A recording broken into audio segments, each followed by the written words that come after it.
56 years ago, Russia, the northern Ural Mountains. A group of 9 students of the Ural Polytechnic Institute embarked upon a difficult winter expedition to reach the Otorten mountain. Their journey seemed to progress according to plan. However, on the 7th day of their trip, the weather conditions worsened. They lost their orientation and were forced to set up a camp on the slope of the mountain called Kholat. It was their last stop. 3 weeks later in Yekaterinburg, when their families received no word of their success, the first rescue expeditions were sent.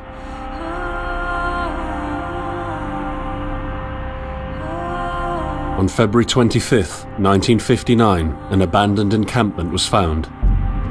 The tent was torn down and covered with snow, with all the group's belongings left inside.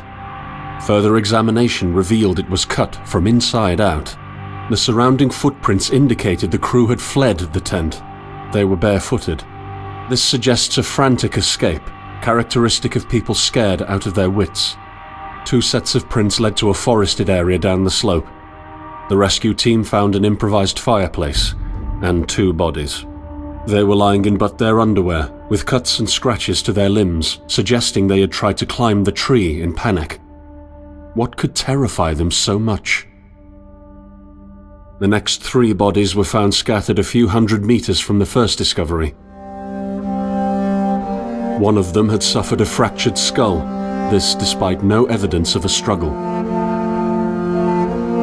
It took the spring thaw 2 months later to enable the rescue team to find the rest of the victims. The last 4 skiers were found buried in a thick layer of ice and snow. Their autopsies led to even more bizarre findings. All of the bodies had severe internal injuries caused by an undetermined force, similar to that of a serious car accident. No external damage nor bruises were visible, besides a tongue ripped from one victim's mouth and a strange orange skin color. Much speculation arose from these puzzling events. Such theories included attack from the local tribesmen, from an avalanche, or animals. Each theory, however, only served to create more questions. The truth behind this tragic course of events remains unexplained to this day. What really happened? Maybe the answer still waits to be discovered, deep under the snow.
coming to me.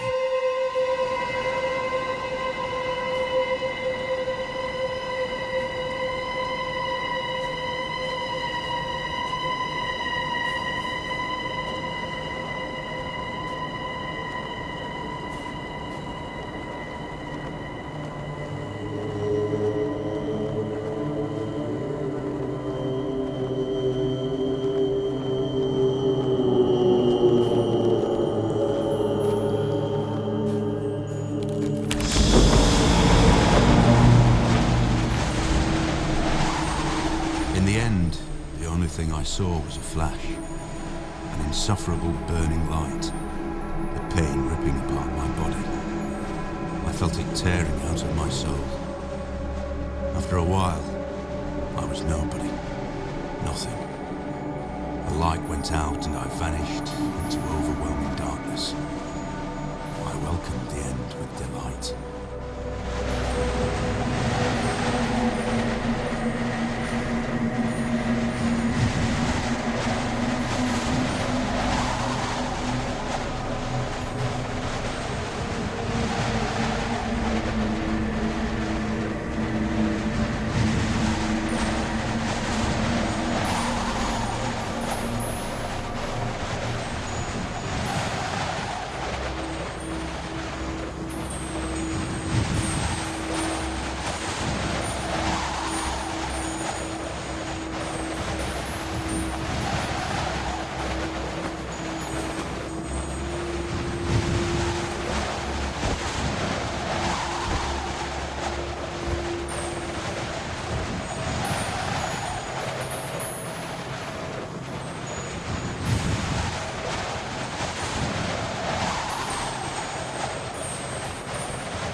Behind you.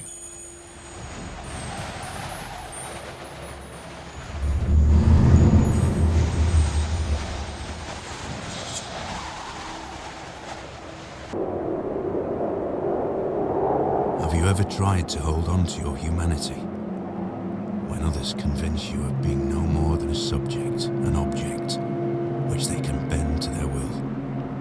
When they told you that you were a monster that deserved punishment, when you could really not remember your sins, when they took away your loved ones, leaving you to rot in the dark.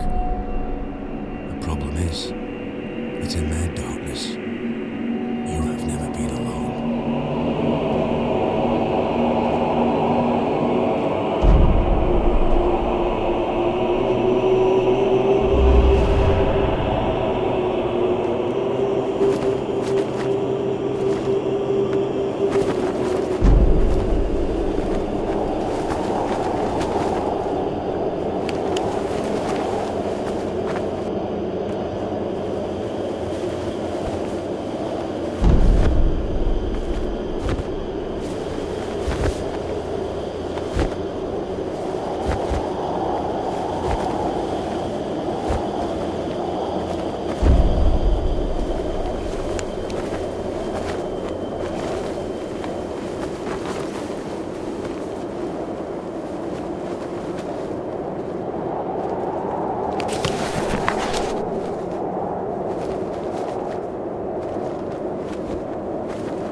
I set out the moment I heard about the incident.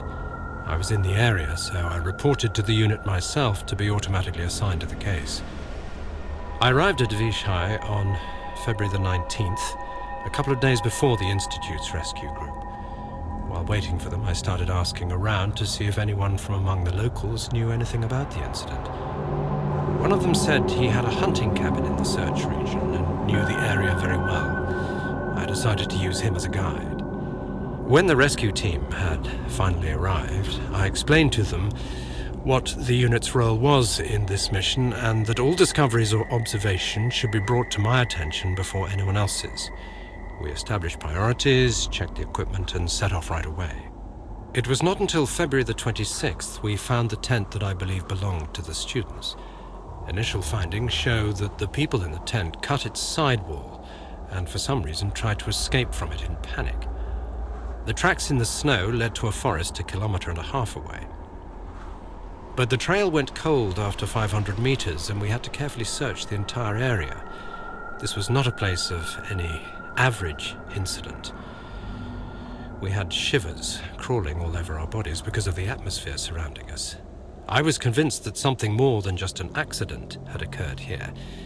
I had the feeling we were dealing with something unnatural.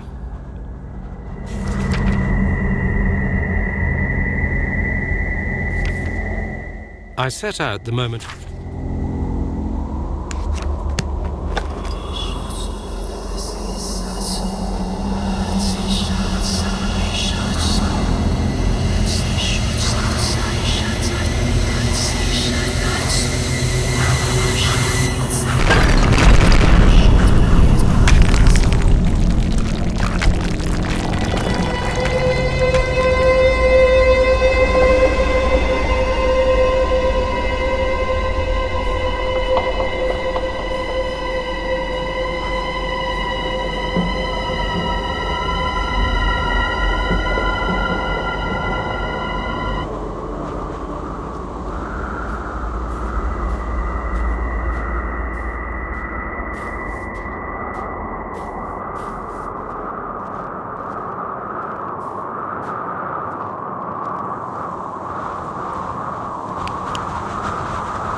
time left. You have to hurry. Find the way. Find me, or I'll unleash hell upon you.